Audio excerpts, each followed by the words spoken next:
Thank you, Unity Band. Awesome. Well, as we join together dancing cheek to cheek this morning, welcome to Unity Spiritual Center of Lansing. I'm glad you all made it through the Canadian wildfire smoke and to gather here this morning. I'm Reverend Sharon Ketchum, and such a pleasure to be here. Special welcome to all of you that are with us for the first time. I hope you receive a little pack of popcorn. Thanking you for popping in. Our coffee bar is open. Our snack bar is open. And just a little note that today is a snunch day.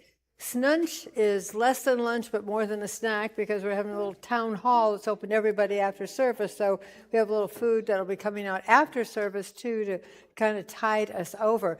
And speaking of our hospitality and the hospitality team, August is right around the corner, and that's the month our hospitality team leads take off. That's their summer break time. So if you can help out during that month, if you enjoy coffee, it's not necessary, but if you enjoy coffee, if you enjoy snacks, that's how it happens, by different ones of us in the congregation stepping up. There's a sign-up sheet over on the snack table, and Donette, who's sitting over here, that helps me on Sundays, she'll be your point person. If you got any questions about it, you can ask her, so we can really give Nan and Chris and Jane the the month off. Okay. Well, the one place that is not taking a summer break is our prayer team. Our prayer box is over there, and if you have anything going on in your life, concern, celebration, put your name or a loved one's name on the little prayer slip, and we'll pray with you for the next 30 days. And then we forward it to Silent Unity down in Missouri, and they pray with you for an additional 30 days. Okay, let's start our morning by affirming our mission statement together. Our mission is to be a spiritual community embracing positive transformation through prayer, education, and living the principles of unity and love. And beyond our mission is that vision where we see a world. Just imagine this. It may be a bit of a stretch, but a world that's joyful, that's supportive, centered in love, and really a place where spiritual transformation flourishes. It's a place where we understand there's not silos, it's each of us on our own spiritual path, wherever that might be, and we honor each other, whatever path we are on, or wherever we are on our path. So let's affirm that together. The enlightenment of the Buddha shines within us, the compassion of the Christ moves through us, the power of Jehovah strengthens and guards us. The presence of Allah surrounds and guides us. Wherever we are, the Tao is, and all is God. And Greg's going to lead us in a lovely little song to bring us together energetically. Okay.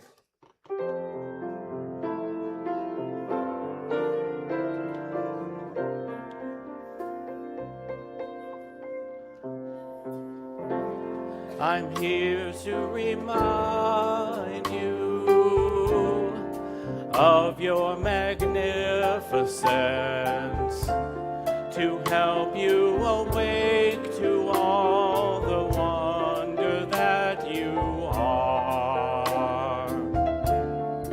I long to show you all the joy you're worthy of.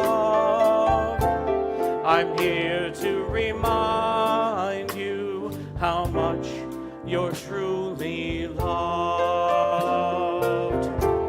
You're here to remind me of my magnificence, to help me awake to all the wonders that I am. You long to show me all the joy I'm worthy of. You're here to remind me how much I'm truly loved. We're here to remember our magnificence, to awake to all the wonder that we are. We long to share the joy we all are worthy of.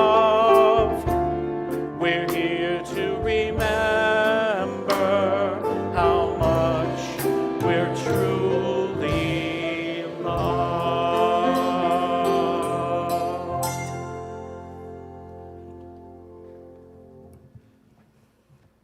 Now is the time that we have prayers for our neighbors, and I'm Luann Champion, a prayer practitioner here.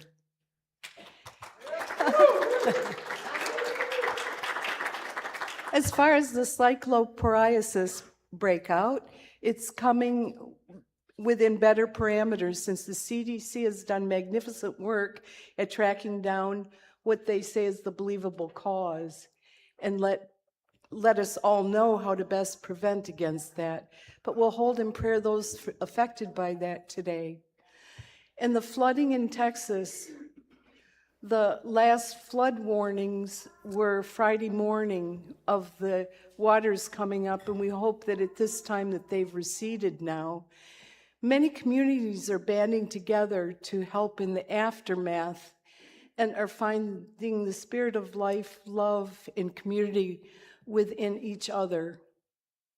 Noel Garcia, the young man that had a tree fall on him. Even though he was in critical condition, he's now out of ICU, off from his breathing tube, off from the feeding tube.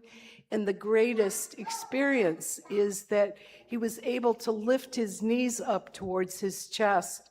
So it shows that there's hope for him walking again. What a celebration.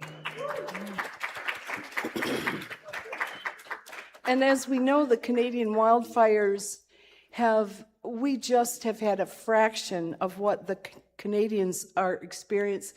And part of this is a normal boreal forest cycle where the dry lightning comes sparking the earth with very little rain and starts fires, because some of the trees actually need the fire in order to break the pine cones open so that it can create new life. Yet there are more this year because of the dry weather and the heat than there ever has been before. And in Toronto, the air index was way beyond dangerous. So we're definitely going to hold the Canadian people. So as I am honored to be here praying with you, let's pray now. As we bow our head in deep reverence to the one power, the one mind, the one heart that runs through all things and runs through us. As we visualize the wholeness of all those that have been ill at ease with health challenges, and through adversity, we see the absolute guidance of spirit and wholeness and the strength to make it through any adversity. As we walk through life, within our human condition, it's so challenging to see how this is part of God's plan in all the different areas where people are affected. Yet, at this moment, we release that and allow the feeling and the faith of the one power, the strength of the one mind, the heart of the one love to become ever present within ourselves, and see that for the people. See for the dry land in Texas. I visualize also the possibility of Noah Garcia to walk, and people in Canada being safe with clear skies and new growth in all the forests. Through the power of our intention and the power of the love that we have for one another in all life as it courses through us, we know that we make a difference, and this is why we pray and hold it with great confidence and claim it as part of the reality that we see. And so we thank you, thank you, thank you, Holy Spirit. And so it is. Amen. Amen. And we have some kids this morning. Let's give our kids a little sing out. We'll just start singing and you guys do your thing. Yeah. Yep.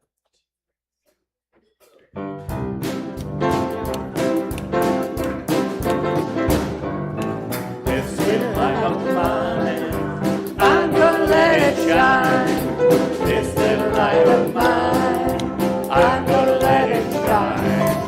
This little light of mine, I'm gonna let it shine. Let it shine, let it shine, let it shine, shine. Everybody, shine, shine. You know you wanna shine, shine all around the world. Shine, shine.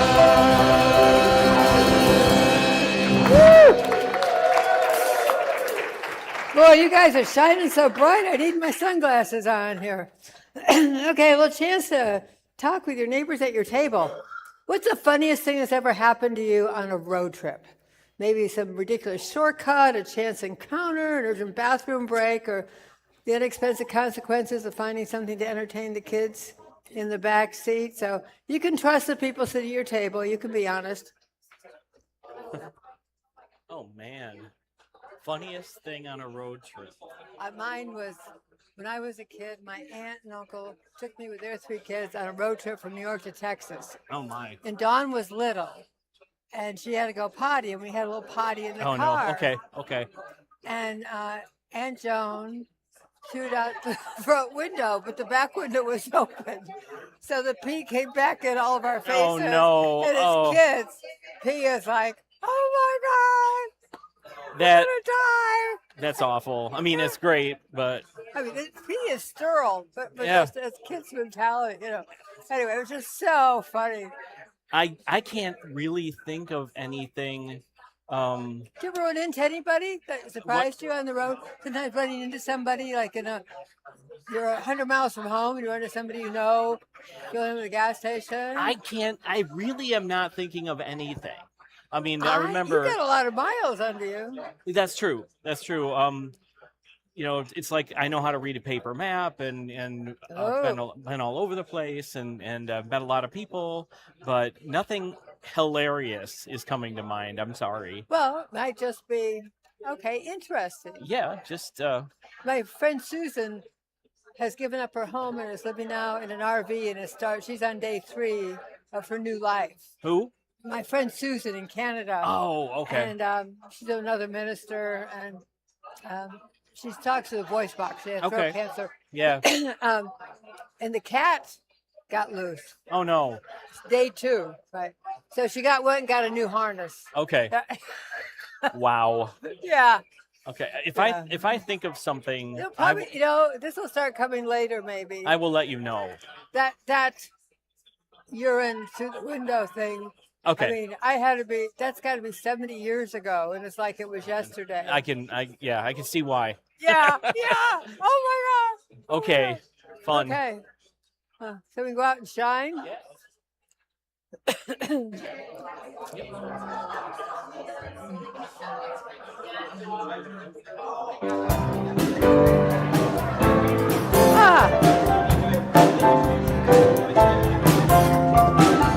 Go out and shine your light.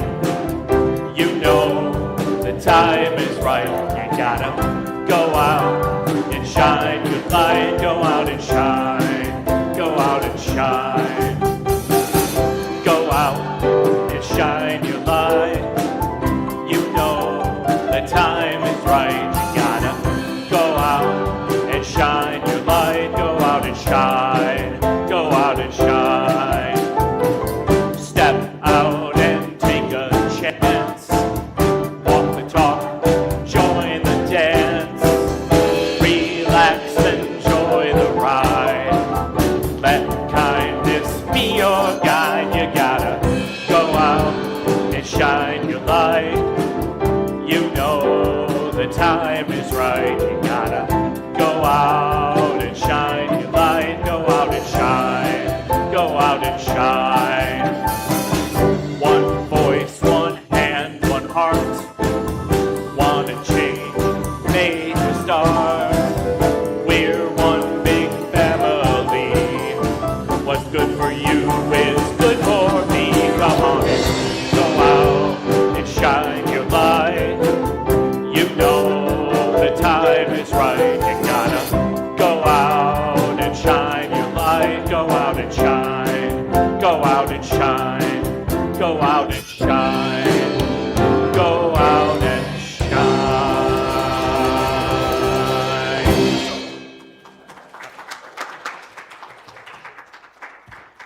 Good morning. My name is Winalee Zeeb. I'm your platform assistant today. Yay. The daily word is world peace. Inspired words from the prophet Isaiah. They shall beat their swords into plowshares and their spears into pruning hooks. Nation shall not lift up sword against nation. The Bible's sacred pairings, lions and lambs, swords and plowshares, reveal that peace becomes possible when we hold life's polarities in harmony. These verses remind us that wholeness arises not from opposition, but from integration. with all people, strength and tenderness, boundaries and compassion, courage and vulnerability arise from the same divine source. Lion and lamb are not rivals. They are facets of one creation. Sword and plow are not contradictions. They are different tools for transformation. Peace begins when we see that opposites, both within and around us, may be allies rather than adversaries. As this realization takes root, any impulse to defend or harden begins to fade. Let us affirm together. The peace of my soul brings peace to the world. Beautiful.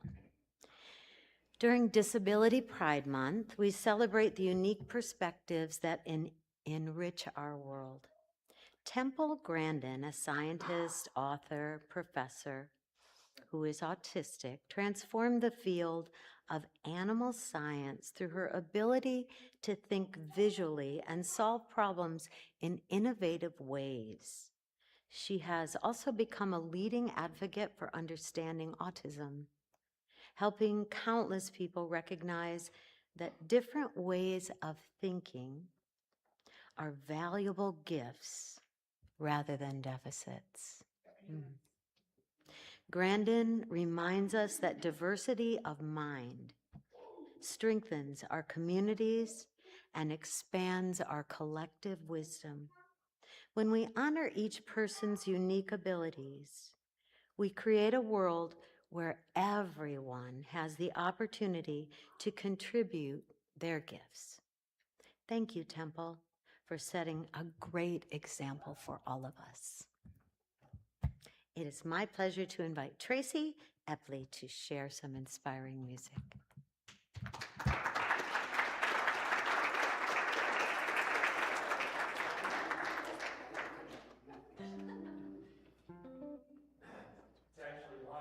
Yeah, my name's Lila. My mom is Tracy. She's gonna sing next.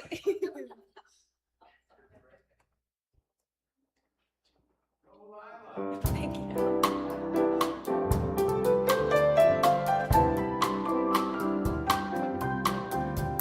The secret of life is enjoying the passing of time. Any fool can do it. There ain't nothing to it. Nobody knows how we got to the top of the hill. But since we're on our way down, we might as well enjoy the ride. The secret of love is in opening up your heart. It's okay to feel afraid, but don't let that stand in your way. Everyone knows that love is the only one. And since we're only here for a while, we might as well show some style. Give us a smile, isn't it a lovely ride? Sliding down, gliding down. Try not to try too hard, it's just a lovely ride. Think about time isn't really real.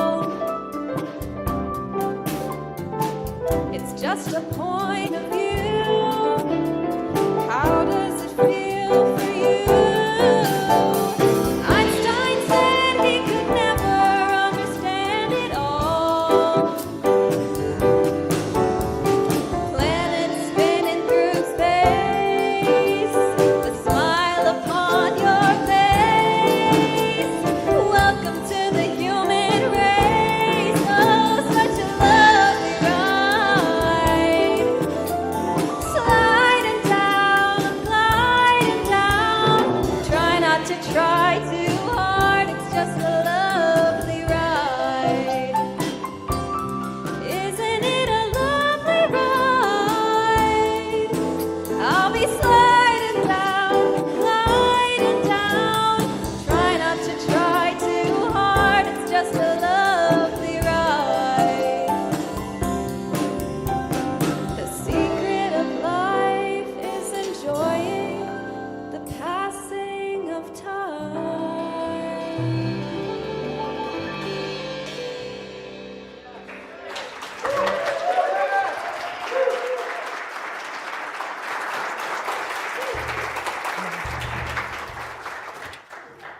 Thank you, Lila. For those of you that don't remember, the first time I met Lila, I think she was 5 when she sang over on Home Street for Christmas Eve. So it's always kind of fun to see all that.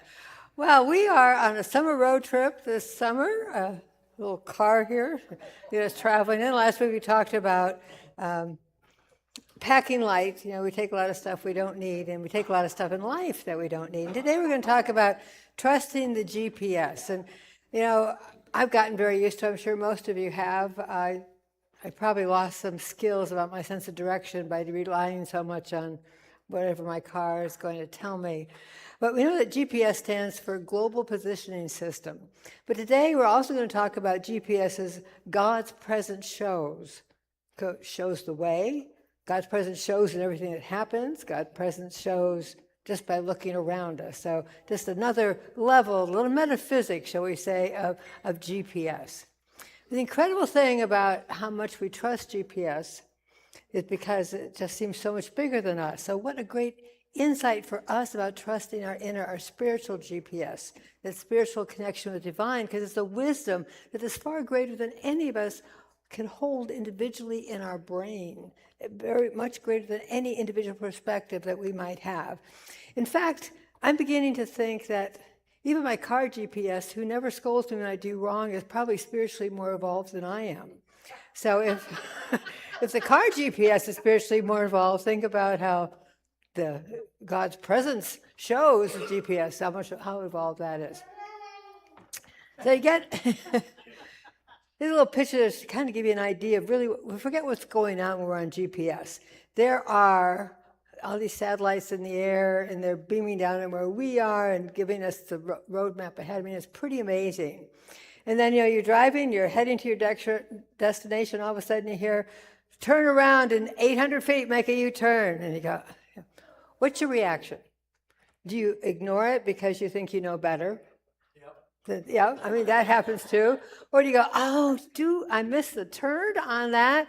Or sometimes it tells you to turn someplace. I remember I was traveling out in Utah, and it kept telling me to turn right, but there was no road there, at which point I was thinking it was trying to kill me.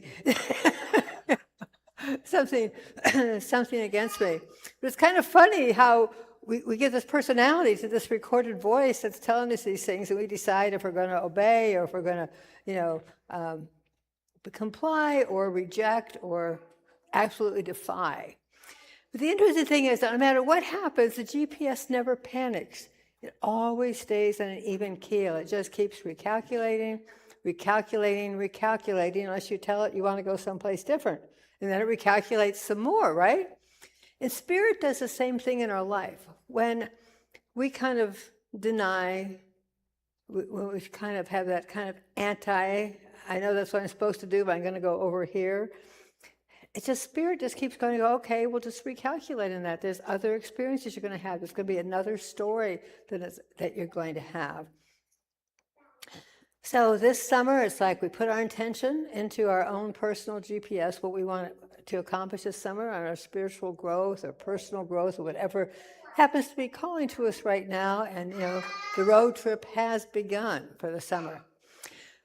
When you're traveling, sometimes you lose connection. There's some dead spots downtown. As you're heading to East Lansing, right past the McDonald's and a Spiffy Lube or something there's this dead spot. Everything shuts off. There's dead spots around. Sometimes you enter into a tunnel. And it's kind of like you hitting like an airplane mode. I've done that on my phone. Why isn't my phone working? It's because somehow I pressed the button. It's this airplane mode, which cuts off all connection. Right? Anybody have that problem, like, panic time, right? The interesting thing is, though, even though it seems like it's not working, the network is still working.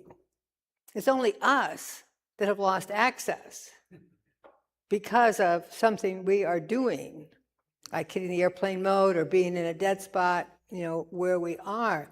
So consider that with our spiritual GPS, that maybe prayer is a way of getting us out of airplane mode.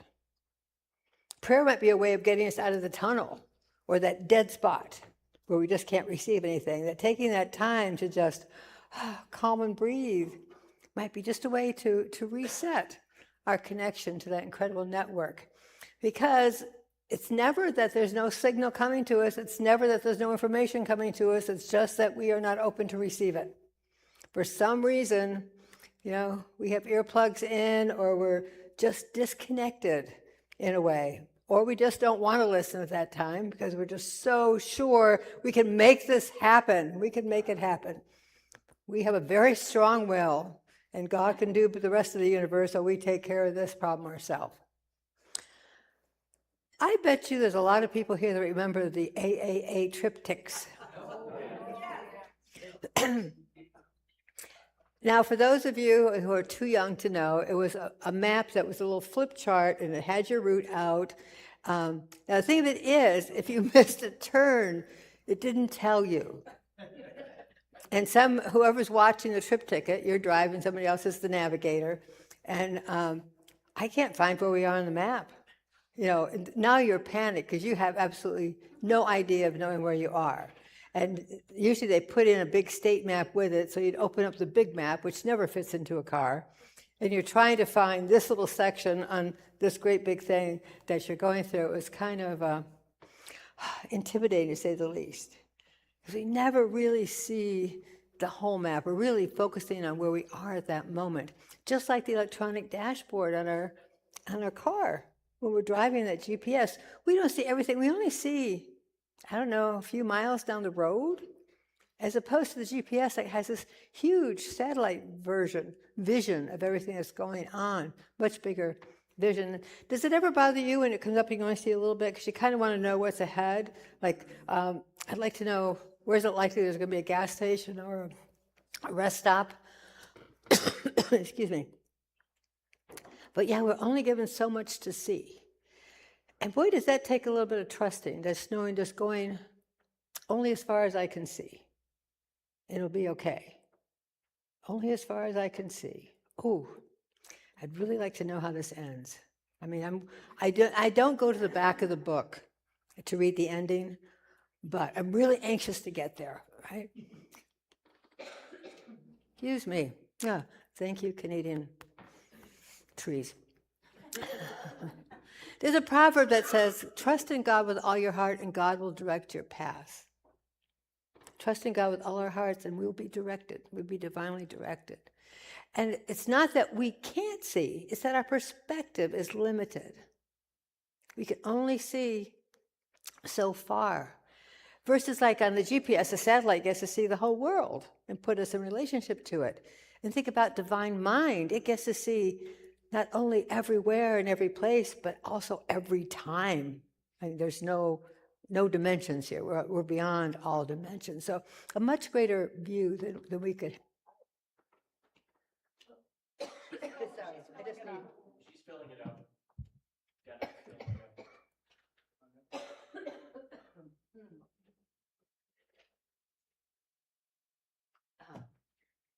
Good timing. Thank you. Rest stop up ahead. Thanks for that. Oh, okay. So, can you imagine back in the Old Testament, the idea, they couldn't even conceive of GPS, that they could be told where to go. Sorry.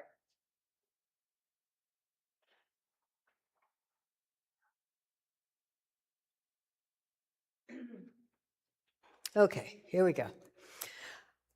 A couple months ago, I was driving up to Canada, and I usually take 69 across, but I take the 127 up, and it cuts across and pitches out 169. It was under construction. And I don't know if any of you drove through there during that time of construction. Well, my GPS kept telling me to make turns that made no sense to me, so I kept doing my own thing. And I thought, oh my goodness, I was making such good time. I got off on time, and now I'm using up all this time, and I don't know. So finally, I just gave up and followed the instruction. And even though it seemed like it had me going absolutely the wrong way, all of a sudden, it got me back out, and I got back on the road above all the construction stuff. So sometimes our guidance doesn't make sense at the time. It only makes sense after the turn, because then we get a different perspective. We can see where we're going on there. But boy, is it hard to actually take those steps when it makes no sense to you. Our mind is just so clever, right? We know more than AI. We know more than all that stuff on there. So how can Spirit know? How can Spirit know what it is that we need to do? What is that viewpoint, that knowledge, that wisdom? And there's a kind of a drawing of the Earth with all the satellites around it.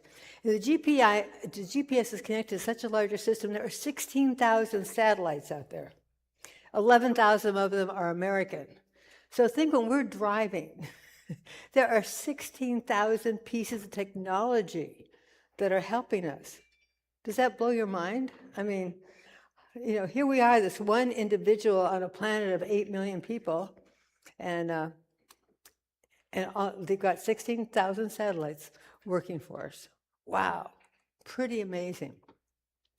But as we look at how this whole satellite thing works, it just reminds me how science and spirituality are on this wonderful collision course, where they're finding more and more that both sides of this coin are saying exactly the same thing, that the mystics are really proving, the scientists are proving what the mystics have been telling us for years, that all of it is interconnected.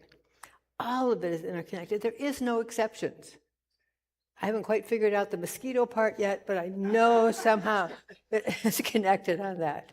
But even if you go back to biblical times, in the Gospel of John, Jesus the Apostle John heard Jesus saying, I am the vine, you are the branches.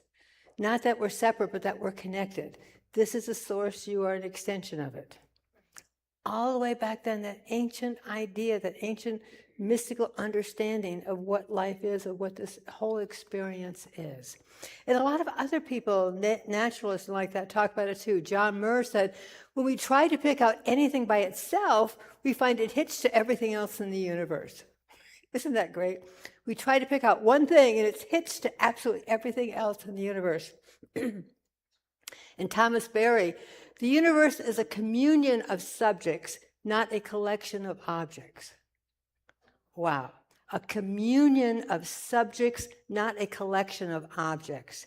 And just this week down in Argentina, I don't know if you heard about the goldfish. There was a restaurant that had a goldfish in its front window. There was a small tank that had these 2 goldfish in it. And the sun would hit it in the afternoon, so it would get quite warm.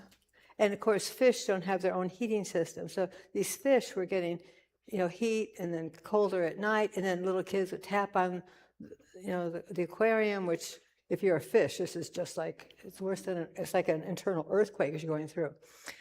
The government, the courts in Argentina claimed that goldfish are sentient beings. And they have rights, and they were being abused. So they were moved to a wonderful aquarium with just a really lovely environment for them. 2 little goldfish. I mean, this is so amazing to me that these 2 goldfish were just given acknowledgement that they're sentient and that they deserve not to be abused. They deserve to be able to enjoy life. The universe is a communion of subjects, not a collection of objects. Wow. So we're not objects bumping into each other. We are participants in a sacred conversation. All of our interactions, some conversations aren't with words, but we are in this sacred communion, one with another. When you look out in a forest, it seems like they're all individual trees, but we're finding out more and more how much these trees are interconnected. It's sometimes called the Wood Wide Web Network. Instead of worldwide, the Wood Wide Web, say that 3 times fast, the Wood Wide Web Network. And though we know the trees are connecting underneath, now we're finding out how they're connecting. And they're connecting through, this is the first map of the fungal network that's underneath ground all over the world. And the size of this is 68 quadrillion miles. Now, when it gets to numbers that big, I can't even imagine it, but this might be closer. It is 1 billion times the distance of the sun to Earth. So if you made that trip 1 billion times, that has how long the fungal network is that is operating underground, connecting all living things that are growing in the earth. Oh, golly, be impressed. I'm just blown away. I mean, that's how we get our food, because of this fungal network. I mean, that is how we We have trees that clean the air because of this fungal network. Is amazing. And they're proving now through finding little trace elements that go through things that the trees share water, they share nutrients, they even share warning signals. When disease and bad things are coming, they send little signals. And they have seen that different species of tree, if there's an abundance of a nutrient in one area of the ground that the other tree needs and is not getting it, they will send it over there. Absolutely amazing. Or babies, they will make sure they get, the little seedlings, they'll make sure they get what they need. So they're supporting each other, even though we can't see it. Like out here, all those little trees out there, they talk, they have fun, they support each other, they welcome the newcomers, they try to help the ones that are struggling. Some of them are getting a little long in the tooth out there, and everybody still accepts them, and they go dancing in the wind and have all that fun. And isn't it just like us? Most of what keeps humanity alive are the things that we can't see, the stuff that happens under the surface. The idea that we can be in prayer with one another, that we can be kind with one another, that we can be compassionate to one another, that we can even see one another for who they are, not how we think they should be or how they used to be or whatever that is, but just simply see them as a divine expression. How many of you have been out to see the redwoods or the cypress out west? Yeah, if you ever get a chance. These giant trees are just absolutely so amazing. And they have mother trees that actually on the big branches, they grow their babies off the limbs. And the babies can be 50 feet high off these other, they can be huge. They can be 100 feet high. It's just absolutely amazing. And the roots don't go deep. They've stood for 1,000 years and more. But they intertwine. They have found this wonderful network of intertwining so that they get strong by being connected with each other. And actually some of the general and some of the other really big famous trees, they have fenced off the area because so many people want to see them, and they would be stepping on the roots and it would actually hurt them, be like somebody stepping on our legs. They get it though that the trees don't survive alone, and neither do we. Neither do we. We could feed our physical needs, but to really survive and even to thrive, we need to have this interconnectedness. So our strength isn't about digging deeper, like the roots for these giant trees don't go deeper. It's about having the interconnectedness, reaching sideways, so that we are with each other in wonderful ways. And here, we try to do this here at Unity Spiritual Center in Lansing. We've set up a thing where it's called holacracy, and I won't go into the whole thing today, but we really understand our strength comes from this, everybody using their skills in different ways. So we have all these different ministry teams that do things that bring them joy, and it all works together to form the community. We're just like the cedars, interconnecting in the best ways that we know how. When we're traveling, everybody takes wrong turns, even with GPS. And back in May, I was up in Chicago trying to get out of the city, and I had the GPS on, but there's intersections that have more than 4 ways to turn, the way you're coming in 3 ways. And I kept taking the wrong, it says turn here, and I would. But here was not where here was for the GPS. I don't know, it must have been 30 minutes. I just kept going around in circles and figure eights, trying to figure out, I can see the road. You ever see it? You can see the highway you're trying to get on, and how do I get from here to there? If I was playing cards with a kid, I would pick it up and put it there. But I just can't do that. But knowing that we all make wrong turns, and it's okay. It's okay. We all miss exits, whether we're driving or whether it's in life. There are times that it's time for something to be over. And we didn't do it right then. We're not quite ready. We missed that exit. We all end up in construction zones. There are none of us here that do not go through change. That's our life construction zone. There are times, and construction is messy. I'm so grateful they just paved the road in front of our house. It's been under construction for the last 3 months. But it's a messy business, and we're all going to go through it. Life is not about perfection. Life, I think, is about chaos and mess and all that stirs up into us that allows us to grow. If you're perfect, you don't grow anymore. I think there it is. And we also get delayed on that. And I think for us in our mind, when these things happen, when they happen on a road trip, we just know, it's a mistake we made. Well, maybe we need to, our internal thing, our internal GPS, instead of saying to ourselves we made a mistake, we'll go, well, this is a route. This is a route, right? Can you imagine your GPS said that to you? You took a different turn, and instead of going, recalculating, they go, okay, this is a route. We're going to get someplace here. My kids, I was at least smart enough to tell my kids, whenever they make a decision, there is no wrong decision. You're just going to have a different journey. That's all. I mean, they're all great choices. They're all great choices. And you know what else? And if you don't like the one you made, you get to choose again, just like we are in the car when we're on that road trip. We can always choose again. We can even change our destination, right? Yeah, we're good. We're good. Spirit never shames us. It always reroutes us into ways that will give us that opportunity to experience the very growth that we're craving in our heart. Now, the thing about GPS, there's a little route I take from Lansing to London, but every now and then there's the construction. There's been a lot of construction on 69 heading to the border there. And so if all of a sudden I hit a roadblock, all it does is it gives me, where are we? There we go. It gives me another route. Now, in all of this, the destination never changed. I'm still heading to London. It's just the way I get there is a little bit different. That's all it is. The way I get there is just a little bit different. Life also redraws the route for us. We can still get to that end. We can still get to that end of joy and love and harmony and peace. And maybe our route just looks a little bit different. Isn't that interesting? Isn't that joy-filled? Unity's first principle is that God is the one presence and one power active as the universe and as my life. The one power, the activity of the universe. God is the activity of the universe.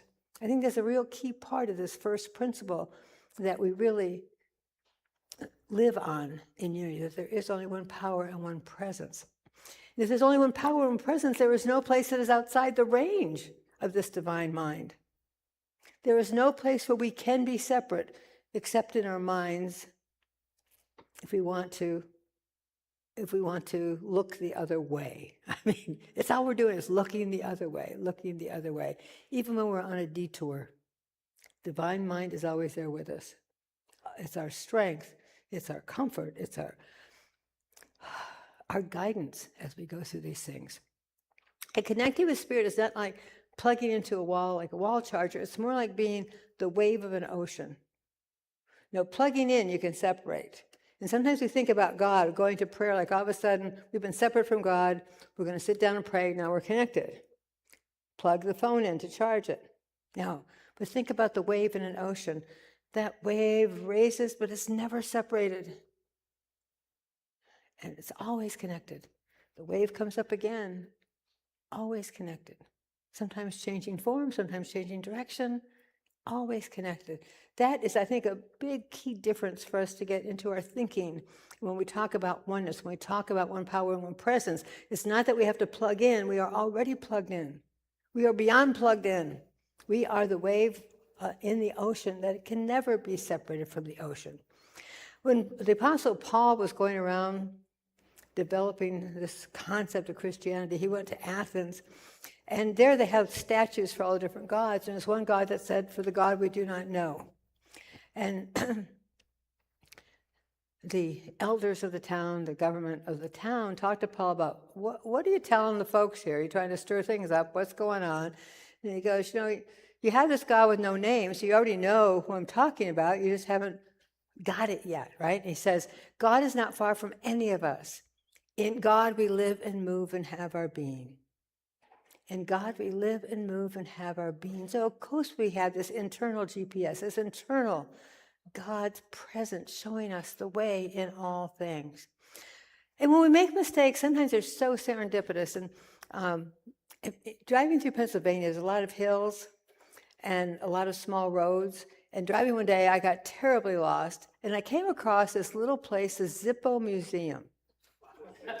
Now, I don't think I ever would have made a special trip to find the Zippo Museum. Everybody know what a Zippo is? Famous lighter, for any of you too young. And it was amazing. They had artifacts there. It was really key in the military in World War II. They made a special Zippo lighter that wasn't the silver thing so it wouldn't reflect. So it was dark so that they could use it, during the war. In Vietnam, it became a big thing. People wrote actually poems and kind of life statements on their Zippo lighters because it was guaranteed for life and the repair shop was right there. And then, okay, here's a little trip back in memory. When you went to rock concerts, you got out your Zippo lighter, lit it, and you waved. This was called the concert salute. These days, we take our cell phone and turn on the flashlight and do our wave, see? Oh, anyway, it's just kind of fun. So, is there a mistake? I think it was a wonderful place. It just brought me such joy. Here it is, like 15 years later, and I still remember this mistake because it was just such a great, great adventure. Of course, we all want to have maximum strength on our GPS all the time, and I think the way we get the maximum strength is that really simple guideline from Jesus: love your neighbor as yourself. Spirituality is not complicated. It's really about love. Love God, love your neighbor, love yourself. And Robin Wall Kimmerer, she's a Potawatomi botanist. Potawatomi is one of the tribes that was in this area of land. And she said, what happens to one happens to us all. We can starve together or feast together. All flourishing is mutual. All flourishing is mutual. So, if our GPS loses its signal, for whatever reason, it still keeps searching. We lose our sense of connection. It's the same way we need to keep searching too. That's all it needs to be restored, to keep getting it back into that place, that maximum single strength of loving one another. And we do that through stepping into the silence, stepping into prayer, stepping into kindness, stepping into gratitude, stepping into community, stepping into service. Just so many ways for us to have that maximum strength connection. So, GPS, God's presence shows. We're always connected. The signal is always there. We always can receive it. We have the choice whether or not to do it, but it's always available for us to receive and to trust that when we wander, Spirit will lovingly reroute us wherever we need to go. Let's affirm together. I may not see the whole map, but I trust the one who does. I welcome divine guidance. When I miss an exit, Spirit gently reroutes. When the road changes, love remains. I travel in the company of God and in the companionship of humanity. My destination is wholeness, and every mile is holy. We'll prepare now for a time of meditation. We unplug.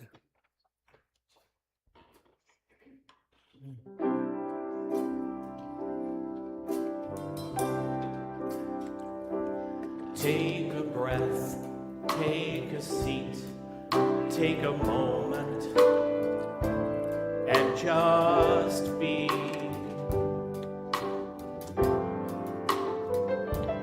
Here you are, that's enough to give yourself permission to unplug.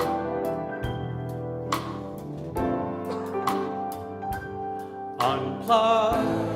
Unlearn, unwind, unyearn, unseek, unturn, unmove, unplug, unplay, unmake, unsay, unsing, unthink, undo.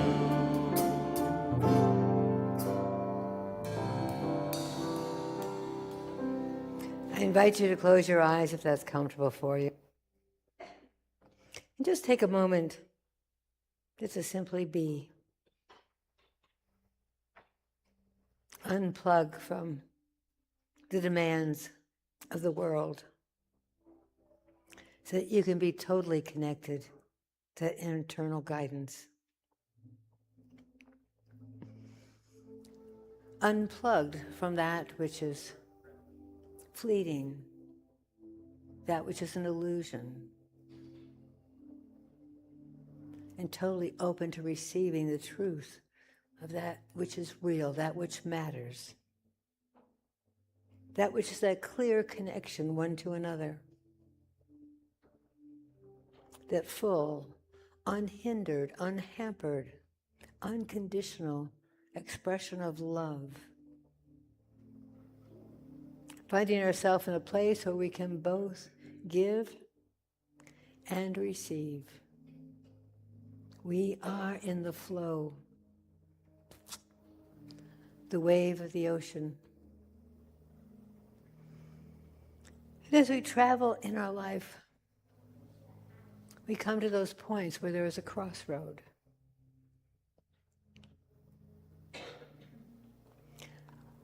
Or perhaps there's a detour.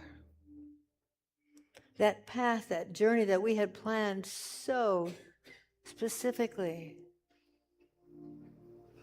had invested so much energy into, has taken a turn, has shifted. But it has not gone out of range for our connection with the divine.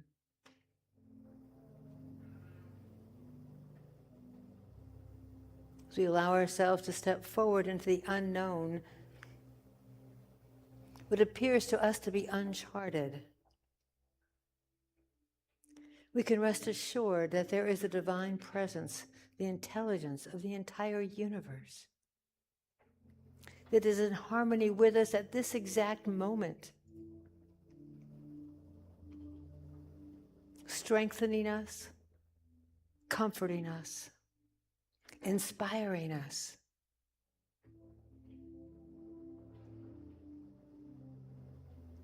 And we listen to the best of our ability as we make that decision, that choice, as we take that next step in life. Even if we look back and might consider that a mistake, that we know it was simply a different route. And what a route it has been. And what a route it has yet to be.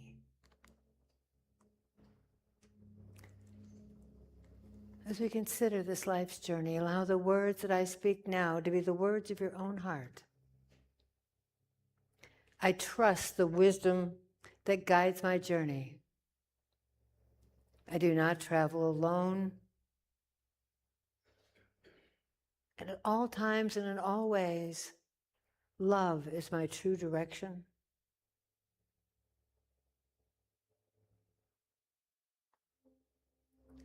Wherever the road leads, God is already there.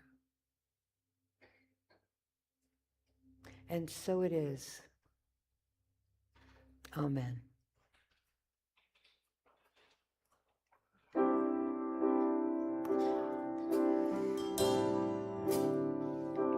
Take a breath for yourself, just for you, and no one else. Feel the quiet, feel the love behind the peace. When you unplug,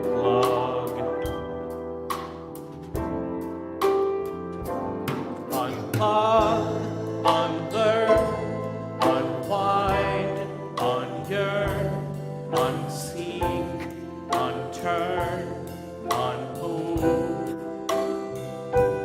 unplug, unplay, unmake, unsay, unsing, unthink, undo, unplug, unrush, unwake, untouch, unpush, unplan, unload, unplug, ungo, unwind, unknow, unwander, welcome home. Take a breath, take a seat, take a moment, and just be.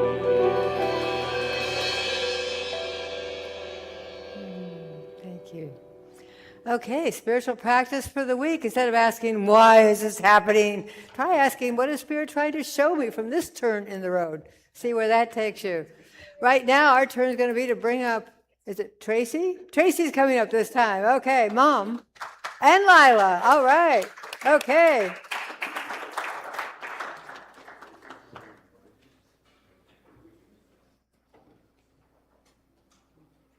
I'm always amazed how the songs that we pick somehow are completely relevant, even though we have no idea what the topic of discussion is going to be before we start.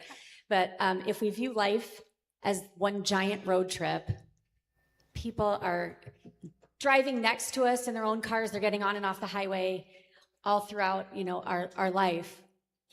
And the people even in our car, are maybe getting in and out. And this song is about when someone's getting out of your car and you're saying goodbye and how they've affected you.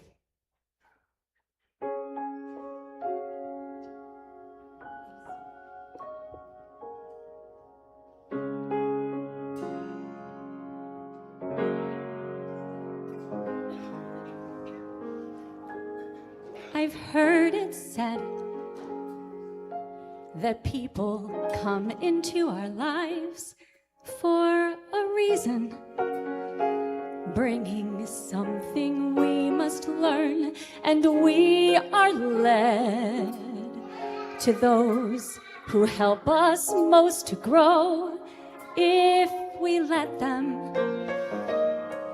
and we help them in return. Well, I don't know if I believe that's true,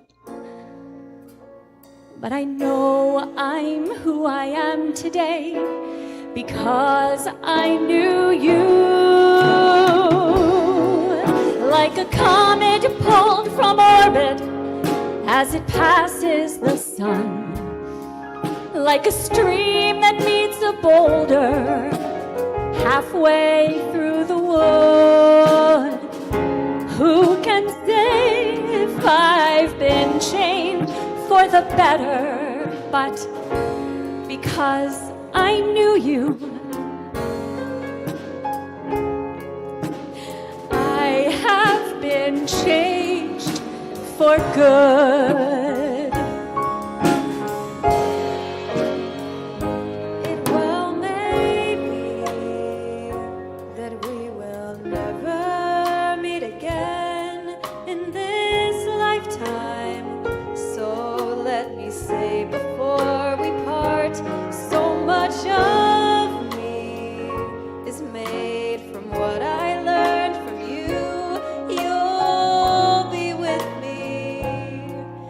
Like a handprint on my heart. And now whatever way our stories end, I know you have rewritten mine by being my friend. Like a ship blown from its mooring by a wind off the sea, like a seed dropped by a skybird.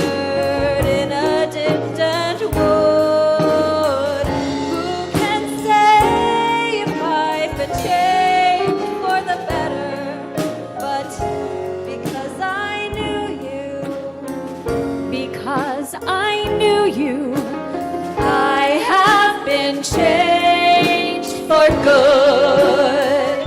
And just to clear the air, I ask forgiveness for the things I've done you blamed before.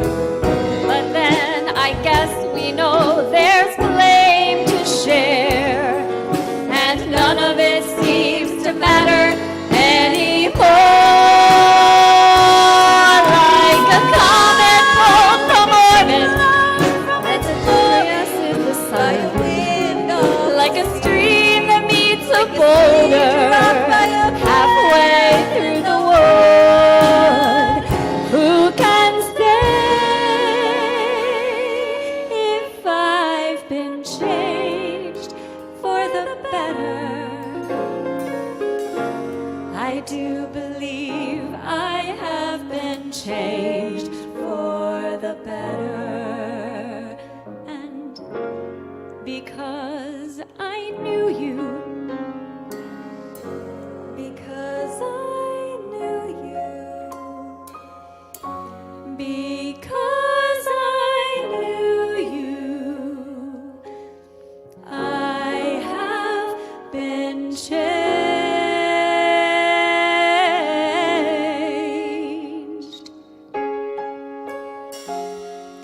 for good.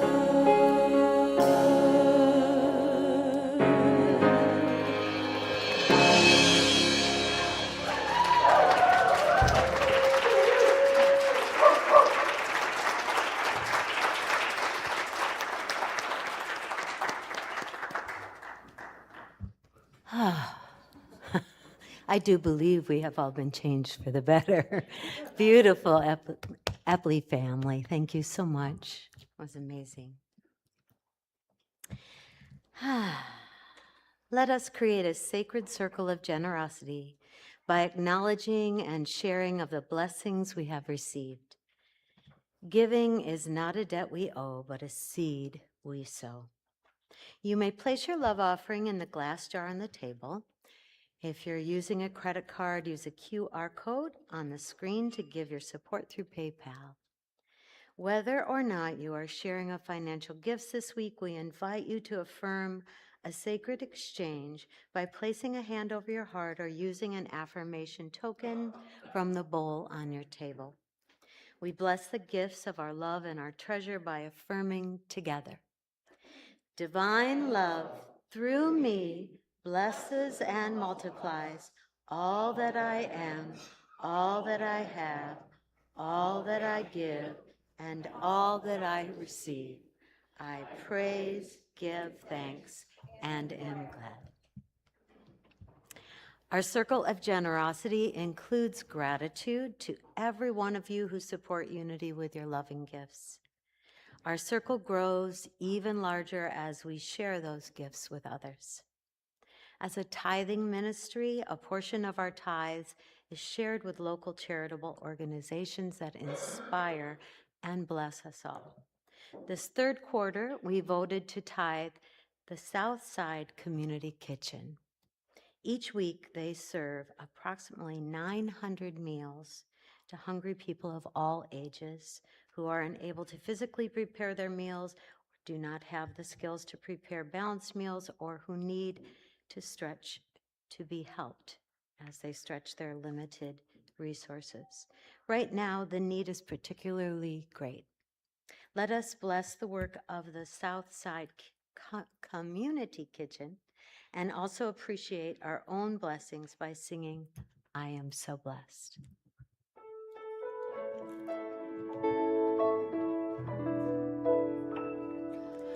I am so blessed. I am so blessed. I am so grateful for all that I have. I am so blessed. I am so blessed. I am so grateful. I am so blessed. I am so blessed.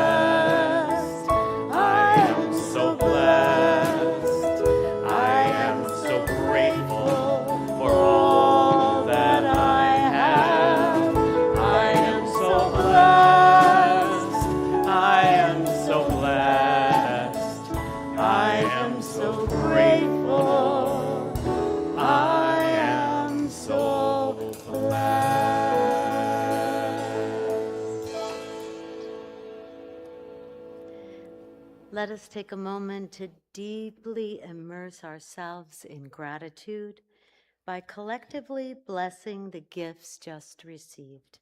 Let us affirm together. Given in love, received in love, we dedicate these gifts to do the will and the work of Holy Spirit. And so it is. Amen. Thank you. Today, following the service, there will be a brief town hall. We will present financials for the first 6 months of this year and answer any questions you may have. We will also share a new policy for members, use of the building, and introduce the formation of the new task team, the Marketing Advisory Task Team.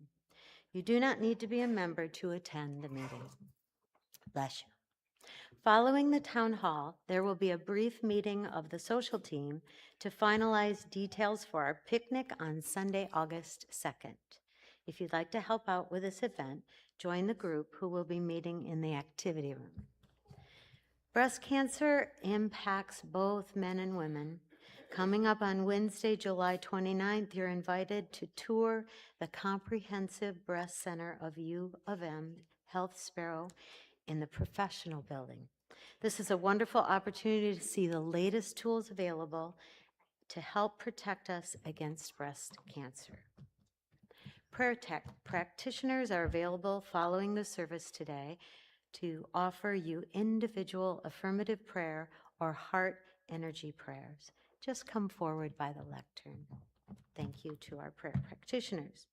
Let's welcome back the children as we stand as are able and gather to sing I Choose Love, followed by affirming the prayer protection.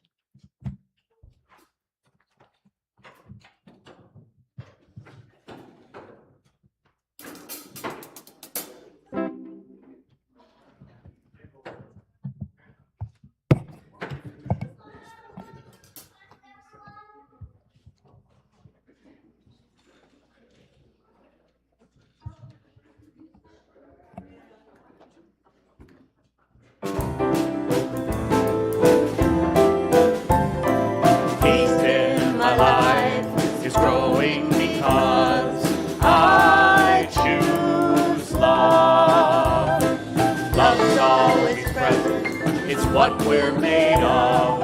I choose love. We are a part of each other.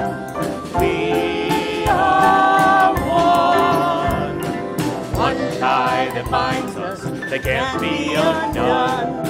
I choose love. Peace on the planet is growing because I choose love. Let love be present. It's what we're made of. I choose love. We are a part of each other. We are one. One tie that binds us that can't be undone. I choose love.